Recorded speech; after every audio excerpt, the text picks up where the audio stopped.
ब्रह्ममुरारिसुरार्चितलिङ्गं निर्मलभासितशोभितलिङ्गं जन्मज दुःखविनाशकलिङ्गं तत्प्रणमामि सदा शिवलिङ्गम्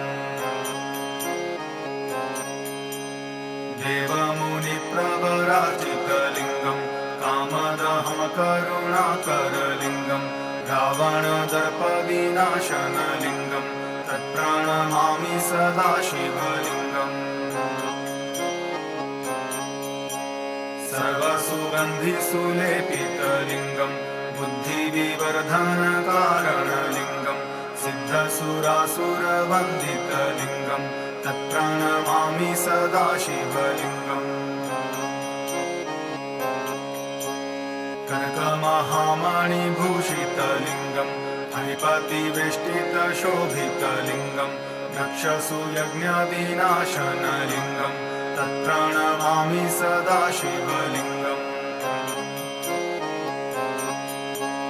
कुङ्कुमचन्दनलेपितलिङ्गं पङ्कजहारसुशोभितलिङ्गं सच्चित्पापविनाशनलिङ्गं तत्प्रणमामि सदा शिवलिङ्गम्